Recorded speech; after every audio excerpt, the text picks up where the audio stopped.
Bonjour à vous toutes, bonjour à vous tous. Donc d'abord, je voulais remercier l'Agence française de développement de nous avoir invités à cette session et de présenter un peu notre programme Parc de Noé. Donc je vais être assez bref pour laisser quand même la parole à Madame la ministre de l'Environnement du Niger, que je salue et que je remercie de sa présence, et à Abdoulaye Harouna, notre directeur institutionnel Niger. Donc je suis juste là pour chauffer la salle. Alors, je vais commencer par une remarque qui va vous sembler très naïve, parce que vous allez vite comprendre pourquoi. Donc, évidemment, les aires protégées sont des éléments essentiels de la stratégie de conservation de la biodiversité. Les aires protégées sont des infrastructures naturelles de l'aménagement du territoire et du développement durable à cause de tous les biens et services qu'elles nous procurent. Je pense que tout le monde est d'accord dans la salle, mais je suis aujourd'hui halluciné de lire et d'entendre la position de certaines ONG qui nous expliquent qu'il ne faut plus l'air protégé pour des raisons de néocolonialisme vert ou parce que ça spolie les populations locales. Je pense au contraire que des aires protégées bien gérées et structurantes peuvent être des éléments forts qui bénéficient aux populations locales, et c'est ce qu'on va essayer de vous montrer aujourd'hui. Voilà, alors, juste Parc de Noé, donc le principe de base. Donc Parc de Noé, c'est un réseau d'aires protégées avec un modèle de gestion qui est un modèle robuste, qui a pris ses preuves aujourd'hui, qui est un modèle de délégation de gestion. Alors, délégation de gestion, ça veut absolument pas dire une perte de souveraineté de l'État sur ces aires protégées. Ça veut simplement dire qu'on met en place un principe de responsabilité. L'ONG délégataire gère l'opérationnel, les ressources humaines et les finances, et on est lié à un contrat ou un accord de partenariat avec l'État sur des modalités très claires de redevabilité de nos résultats à l'État et au ministère concerné, en l'occurrence au ministère de l'Environnement au Niger, mais aussi à toutes les parties prenantes de l'aire protégée, et en particulier aux communautés locales. Et les communautés locales sont incluses à travers des principes de gouvernance inclusif ou le conseil d'administration, donc c'est le cas au Congo pour le parc national de Konkwati, ou en tout cas dans le comité consultatif de gestion qui se réunit régulièrement. Ouais, tu peux avancer, ouais. Voilà, alors aujourd'hui, on a la confiance de l'État du Niger, du Congo et du Tchad, et on gère 3 aires protégées selon cette modalité de gestion. Et cette modalité de gestion, elle repose sur, ouais, tu peux avancer encore, sur un principe qui est simple, sur un triptyque conservation. Donc c'est le but premier des aires protégées, c'est je dirais le cœur de notre métier, mais pas seulement, sur un triptyque conservation, sécurité et développement, ou un nexus pour employer le mot à la mode aujourd'hui, et dont je vais vous expliquer rapidement. Donc évidemment, conservation, c'est gérer cet espace pour protéger la biodiversité. Sécurité, on travaille souvent dans des régions qui sont instables, donc c'est mettre en place une sécurité qui bénéficie bien entendu à la biodiversité à travers des méthodes de lutte anti-braconnage, de renseignement, de maîtrise du territoire, mais qui bénéficie aussi aux populations locales, et on a plein d'exemples où on voit que ça marche. Et finalement, donc, un contrat de confiance avec les communautés locales où on s'emploie à mettre en place des méthodes de développement communautaire pour les populations riveraines des parcs. Donc, en gros, si je résume un peu la philosophie des aires protégées dans le réseau Parc de Noé, c'est des îlots de biodiversité, des îlots de sécurité, des îlots d'intégrité, parce qu'on travaille beaucoup sur un mécanisme de gouvernance pour qu'il y ait un partage équitable des ressources, et des îlots de prospérité, même si ce terme est peut-être un peu fort, puisqu'on est dans des pays quand même où la pauvreté est importante, et donc évidemment on ne révolutionne pas les choses. Voilà, donc alors quel est ce contrat un petit peu de confiance qu'on met en place avec les communautés locales? Et Abdoulaye vous en parlera plus longuement. Donc, il est d'abord basé sur un dialogue et une concertation qui est constante. Dans chacun des parcs de Noé, on a un département de conservation communautaire qui s'emploie à parler à toutes les parties prenantes et aux communautés locales. Après, comme je vous l'ai dit, les communautés locales sont inclus dans la gouvernance de l'aire protégée, donc elles participent à la prise de décision de l'aire protégée. Après, on essaye de mettre en place des stratégies de développement communautaire pour qu'elles puissent avoir accès aux services de base, santé, éducation. Abdoulaye vous en parlera, mais par exemple à Termite, on scolarise les enfants des pasteurs nomades, enfin des choses comme ça. On a mis en place aussi des programmes donc de développement de filières naturelles, d'agroécologie, d'agroforesterie qui bénéficient aux populations locales. Et enfin, les parcs, les aires protégées que l'on gère, puisqu'en général, il y a une équipe de 100 à 200 personnes, sont aussi un bassin d'emploi pour les communautés locales. On essaye d'employer des gens localement quand c'est possible. Et quand on sait qu'avec un salaire, dans certains pays d'Afrique, le salarié fait vivre une famille élargie, c'est quelque chose de très important dans la dynamique économique de la région. Voilà, je vais laisser la parole au président de la République. Au président de la République. C'est le président de la République. On t'a pas entendu.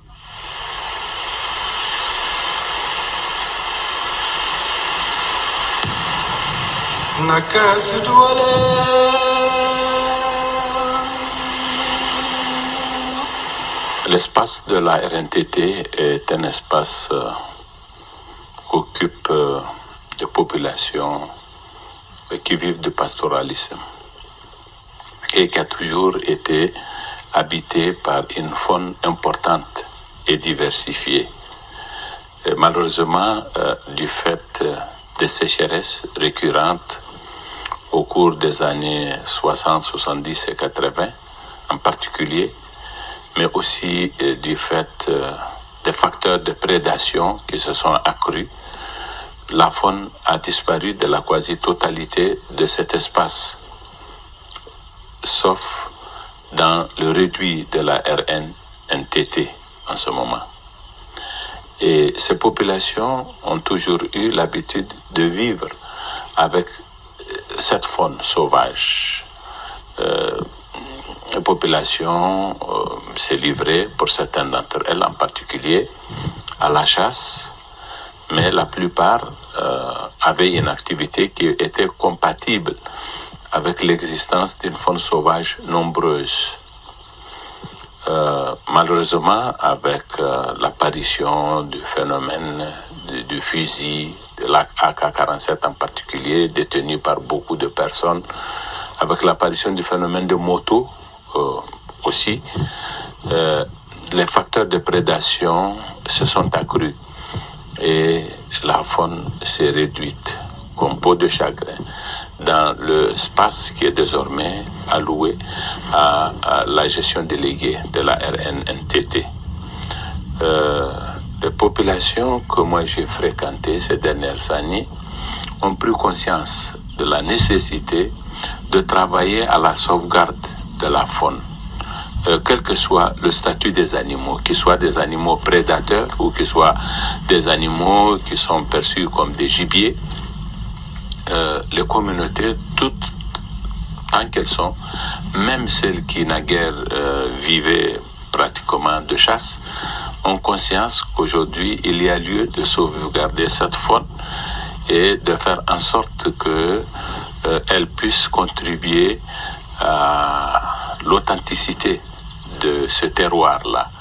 Elles sont aujourd'hui déterminées à aider le projet de la sauvegarde de cette faune dans cet espace parce que la faune sauvage est une composante de la culture. Nous nous attendons par conséquent à deux choses. Nous nous attendons à ce que, de par la façon d'impliquer les communautés et à les amener à s'engager, à assurer les chances de réussite du projet auprès des populations, Noé puisse contribuer à faire en sorte justement que la réserve soit protégée.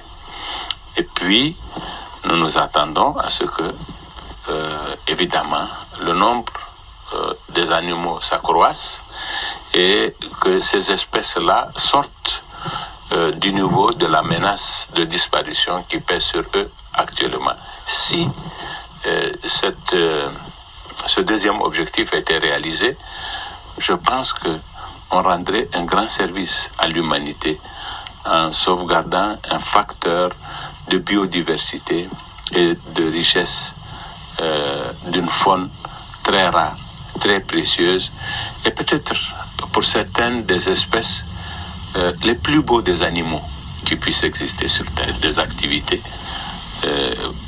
qui seront de nature à concourir justement atteindre les objectifs du projet. Ça, c'est quelque chose d'important pour ces communautés et ils y sont vraiment intéressés. C'est un grand facteur de motivation et j'ai confiance dans ce que va faire Noé à cet égard. Ensuite, il y aura toute une industrie du tourisme qui va se développer à long terme et qui va être une source de revenus importante pour les populations. Nous sommes en train de les y sensibiliser et elles croient à ce que nous leur disons. Elles s'engagent aussi parce que justement elles attendent de ce projet ces choses que nous leur avons expliquées. Et enfin, Noé procède à un certain nombre d'investissements dans les secteurs sociaux de base, notamment l'éducation. Il y a une promotion de l'école dans cette zone qui entre dans la ligne de la politique que nous voulons promouvoir pour ce secteur. Il y a des actions qui sont menées dans le domaine de l'hydraulique, dans le domaine de la santé. Et ça, ce sont des besoins qui sont d'autant plus pressants que cette zone est très isolée, très éloignée de tous les centres et apporter des services précieux de ce genre là au niveau des populations, là où elles sont dans ce cadre si isolé est une chose tout à fait extraordinaire. Ne serait-ce que pour cette raison, il y a bien des arguments qui sont susceptibles d'être développés pour faire valoir l'efficience de ce projet, sa pertinence et tous les espoirs que les populations placent en lui.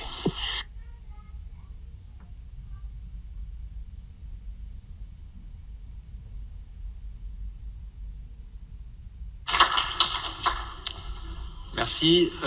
Madame la ministre, si vous voulez ajouter quelques mots à l'allocution du président, je vous laisse le soin de prendre un micro et de compléter, ou à moins que vous soyez... Mesdames et messieurs, après les dires de mon président, le président de la République du Niger, je me dis, qu'est-ce que je dois dire encore? Pourtant, je vais dire un petit mot ou deux. En réalité, la question de la gestion des aires protégées, notamment l'exemple que le président a donné sur la RNTT, est pour moi une belle réussite, en tout cas de gestion intégrée que Noé a su bien faire.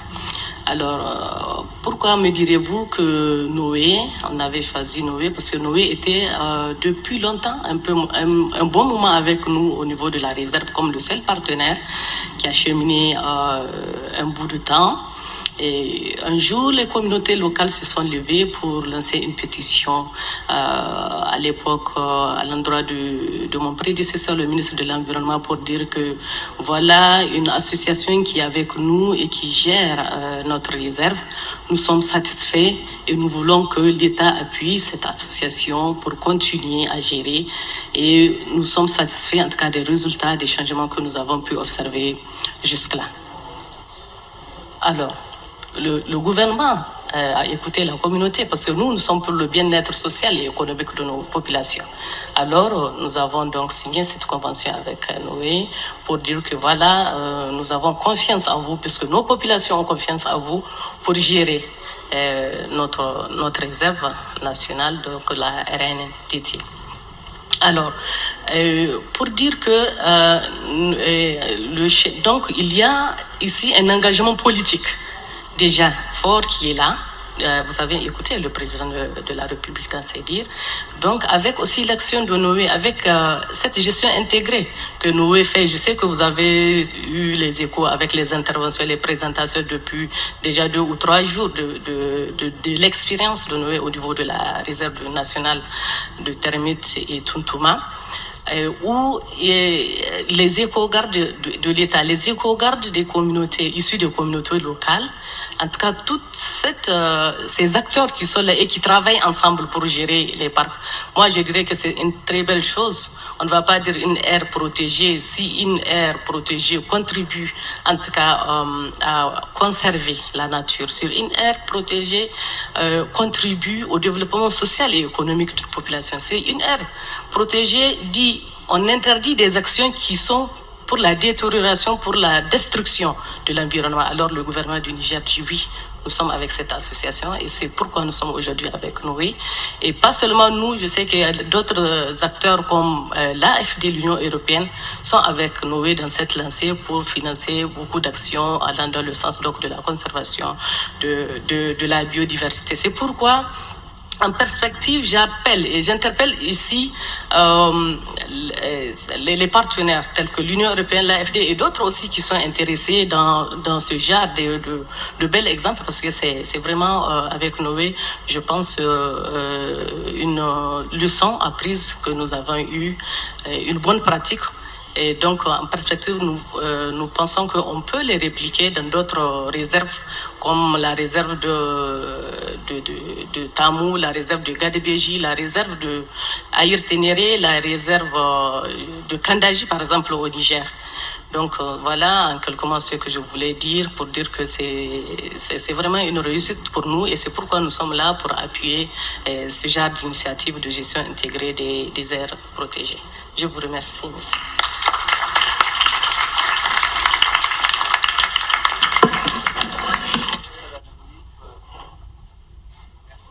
Je ne sais pas si on m'entend, si.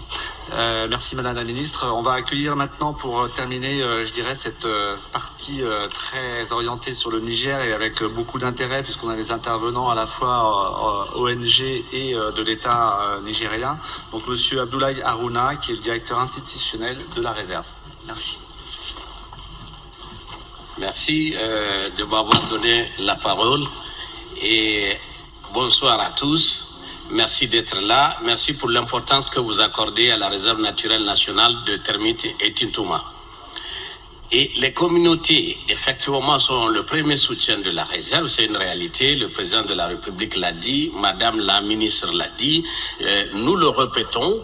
Et il y a des bels exemples comme quoi elles sont vraiment des ambassadeurs. Je vais vous citer juste 2 à 3 événements. Le premier événement, c'était quand des militaires et se sont permis à tuer un Nadax. C'était juste la carcasse qui était retrouvée dans un quartier. Quand la population a été informée, elle a fait des déclarations, elle a fait tout l'essentiel, le nécessaire, en collaboration avec la société civile, pour que pour la première fois de l'histoire, que ces militaires soient traduits en justice. Et effectivement, ils ont été traduits en justice, ils ont été même radiés de l'armée. Ça, c'est un premier exemple de leur engagement. Un deuxième exemple de leur engagement, c'est quand la réserve a été mutilée pour les pétroliers. C'est cette population-là, c'est ces communautés-là qui sont sorties les premières pour décrier et pour demander quand même l'existence de cette réserve. Et je pense qu'en grande partie, c'est pour ça que cette réserve existe encore. Troisième événement important, c'est aussi cette population qui est partie, c'est ce que Madame la ministre vient vous dire, qui a fait donc une pétition pour demander au ministre de l'Intérieur, au ministre de l'Environnement et de pouvoir vraiment trouver une façon de mieux gérer la réserve en associant l'ONG Noé. Et justement, Noé a apporté la question de la délégation de gestion, qui est déjà un exemple très clinquant, parlant, n'est-ce pas, et au Tchad. Je pense que c'est cet engagement d'ailleurs de la communauté locale qui a amené Noé à s'engager sur le long terme, parce que il y a une base solide. C'est l'engagement de cette communauté-là. Ensuite, elle est le rempart. Effectivement, cette communauté est composée des Toubous, des Arabes, des Touaregs, des Peuls. Les Toubous, c'est pas un peuple perméable. Vous savez, le Toubou, la dignité, c'est aussi son territoire. La dignité, c'est aussi ne pas se laisser faire. Et c'est pour ça que toutes ces années que nous sommes restés, nous n'avons jamais été inquiétés. Il fut des moments où on n'avait même pas de couteau pour couper nos oignons. C'est eux qui nous les fournissaient. il nous protégeait, il nous informait. Un véhicule suspect, il est tout de suite vu. Ce peuple, c'est un peuple qui veut de sa réserve. Ce peuple est à côté de celui qui veut l'aider dans le cadre de la conservation, mais aussi du développement local, ce qui est juste. Regardez Boko Haram, il y a quelques mètres, on n'a jamais enregistré un seul toubou dans le Boko Haram. C'est formidable, franchement. Donc, ensuite, les communautés participent à la gouvernance de la... Effectivement, pour arriver à tout cela, il faudrait absolument que ces communautés se sentent concernées. Il faut qu'elles se sentent respectées. Et les respecter, c'est leur donner droit à la prise de décision. Tout se fait avec la communauté locale. De l'identification de la réserve comme catégorie 4 jusqu'à la gestion pratique. C'est fait avec la communauté locale. Ainsi, nous avons un comité d'administration dont, parce que on parle toujours de gestion partagée, de gouvernance partagée, on m'a posé des questions dans les couloirs, mais en fait, effectivement, il y a l'État. Le secrétaire général du comité d'administration est géré par le président du conseil d'administration, le secrétaire général. Et toutes les décisions prises, notamment ce qui concerne les plans d'action, donc les activités, viennent du comité consultatif local de gestion, où en réalité toute la communauté locale se trouve, tous les acteurs se trouvent, et c'est eux qui nous font parvenir leurs besoins. Vous savez, on dit chez nous, seul le propriétaire de la maison sait où ça sointe sous son toit. Et c'est eux qui nous disent, voilà ce qu'on veut, voilà les actions qu'on veut. Et nous, on s'apprête à bien être sûr que ça n'impacte pas sur la naturalité du milieu. C'est ça le travail de Noé. Donc, puis ensuite, il faut parler aussi de cette gouvernance traditionnelle. On n'a pas changé les choses, on est venu renforcer les choses. Ils ont un comité d'usagers qui réfléchit sur la façon d'utiliser les ressources naturelles. Nous sommes venus appuyer ce comité année après année, prenant en compte les recommandations de ces réunions annuelles et les transformant en réalité. C'est ce qui a créé la confiance. On ne leur ment jamais. On leur dit ce qu'on peut faire. Et on s'arrête là. Ils savent qu'on n'est pas là pour faire les choses pour eux, mais pour les appuyer à faire les choses. Et le dispositif territorial de conservation, Madame la ministre l'a dit, nous avons au moins 11 contrats tiroirs signés, n'est-ce pas, avec ces communautés locales. Et d'ailleurs, 7 de ces contrats tiroirs ont été signés grâce à l'AFD, grâce au projet FISONG de l'AFD, Partenariat pour la conservation de la biodiversité. Vraiment, c'est génial. C'est grâce à ces contrats tiroirs qu'on a compris qu'on a complété en fait l'intégration totale et une participation avec prise de décision et engagement de la communauté dans ce que nous faisons. Je vous donne un exemple du contrat terroir. Il y a un contrat terroir qu'on appelle intramontagneux. Donc des mares intramontagneuses. Il s'agit de protéger les mares. Pendant la saison de pluie, soudainement, il y a des mares intramontagneuses qui se forment. Alors, il y a des populations autrefois qui venaient s'installer et ils profitaient pour faire du braconnage. Ils dérangeaient aussi la migration des oiseaux qui viennent du paléarctique occidental ou des afrotropicaux. Mais depuis la signature de ce contrat, plus jamais, depuis 2013, je le précise, plus jamais on a eu une seule case installée à côté de cette eau pour, à plus forte raison, de penser qu'ils vont braconner. En revanche, Noé a fait des puits améliorés pour atténuer le problème d'eau parce que c'est l'élément fondamental. Donc, Noé est à l'écoute de la population et la population aussi fait confiance à Noé.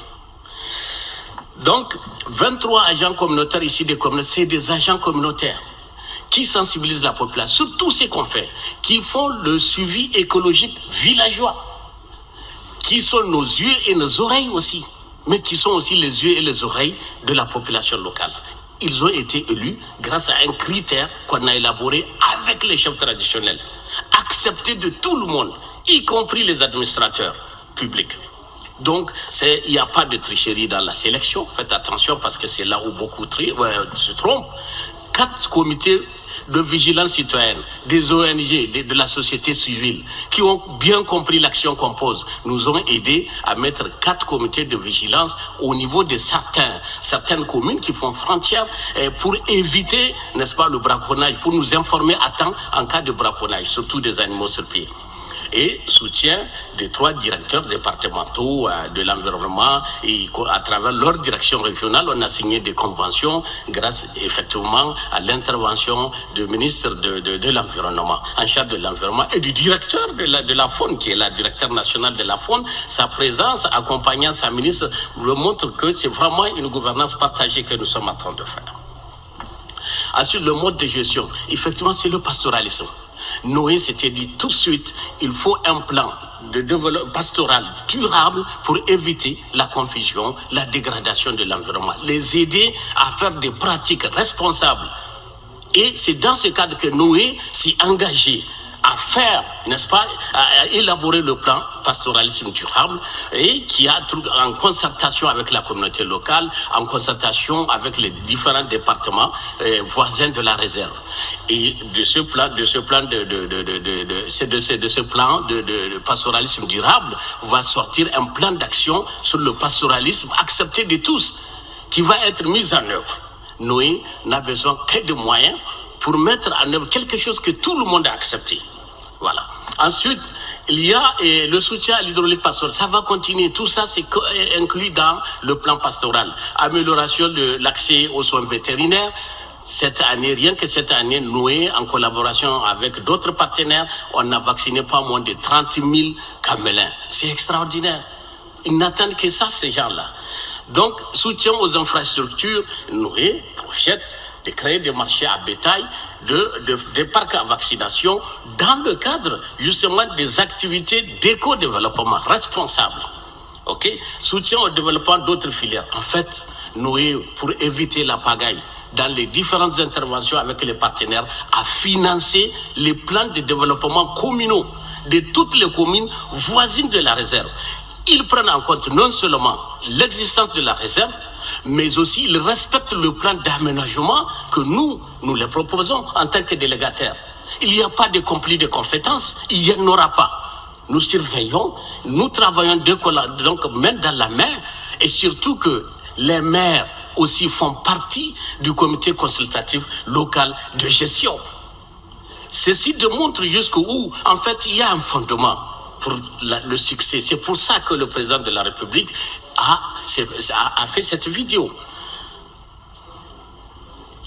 Les communautés nomades isolées ont très peu accès aux services. Nous faisons de la santé. Les missions de veille sanitaire sont très acceptées de la population, très attendues. L'éducation pour tous. Nous pensons faire des écoles nomades. Déjà, nous intervenons au niveau du primaire pour appuyer certaines écoles de la réserve. L'éducation de qualité. Noé a pas moins de 50 enfants qu'ils sont en train d'éduquer depuis le CI jusqu'à l'université. À l'heure actuelle, Noé a produit des infirmières, ce qui est rare, Toubou, qui peuvent parler aux femmes qui sont enceintes. Vous savez, la femme Toubou ne va jamais se déshabiller devant un homme sous prétexte de consultation natale ou prénatale. Jamais. Donc, voilà des femmes aujourd'hui issues de leur milieu qui viennent les traiter. Ensuite, soutien à la recherche et thèse au sein de la RNTT, Noé intervient dans les universités. Nous intervenons dans le master en ce qui concerne la biodiversité. Nous encadrons des étudiants aussi, au moins 3 universités, l'université de Niamey, l'université de Maradi, l'université de Difa. Donc Noé fait beaucoup de choses, sans pour autant tomber dans le piège de vouloir tout faire. Je vous remercie.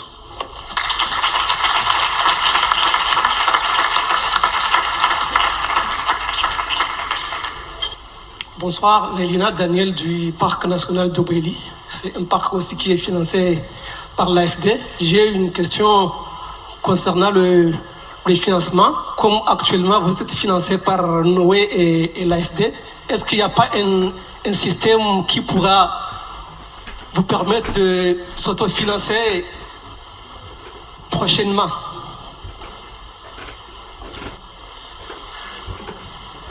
Vous voulez dire sur Termite ou en général? En général, est-ce qu'il n'y a pas un système de de pouvoir s'autofinancer sans pour autant attendre que l'AFD ou Noé viennent financer le parc. Alors, bon, là aussi, il faut pas se cacher et se fermer les yeux. Les aires protégées sont des biens publics d'intérêt général. Je pense qu'il y a une solidarité internationale et on a besoin de financements internationaux pour les financer. Alors, ça ne veut pas dire qu'on met pas en place des stratégies pour les financer. Pour terminer, c'est compliqué parce qu'on est dans le désert, donc. Mais sur d'autres aires protégées, on met des mécanismes en place de paiement pour services environnementaux. On met en place des mécanismes économiques avec des filières naturelles qui permettent à des entreprises de nous aider, de reverser des bénéfices. Il y a tous les mécanismes de compensation carbone et biodiversité auxquels on pense. Enfin, il y a évidemment tout le tourisme, bien que on travaille dans des régions instables où c'est pas toujours facile de faire venir des touristes. Enfin, on essaye d'avoir une stratégie globale, mais sur cette thématique de financement des aires protégées, en fait, il n'y a pas de solution miracle. Il n'y a qu'un ensemble de petites solutions qui font en sorte qu'on arrive à une solution un peu cohérente à la fin. Mais encore une fois, je le redis, c'est comme pour les cathédrales et les théâtres. Le jour où le financement public s'arrêtera, les aires protégées s'arrêteront parce que, à nouveau, ce sont des biens publics mondiaux. C'est comme les écoles. On va pas s'arrêter de financer les écoles parce qu'elles coûtent de l'argent. On va pas dire aux écoles qu'elles doivent se payer par elles-mêmes. Les aires protégées, c'est la même chose. Très bien, merci beaucoup. Je crois qu'on va devoir clôturer cette séance. On remercie la logistique de nous avoir laissé un peu plus de temps par rapport à ce qui était prévu initialement. À nouveau, je remercie l'ensemble des intervenants. Certains ont dû quitter la salle, mais donc le comité français de l'UICN, le parc marin de la Côte Bleue, la réserve naturelle d'El-Chouf, et puis cette grande délégation nigérienne et de Noé pour nous avoir fait cette présentation. Merci à tous et à bientôt.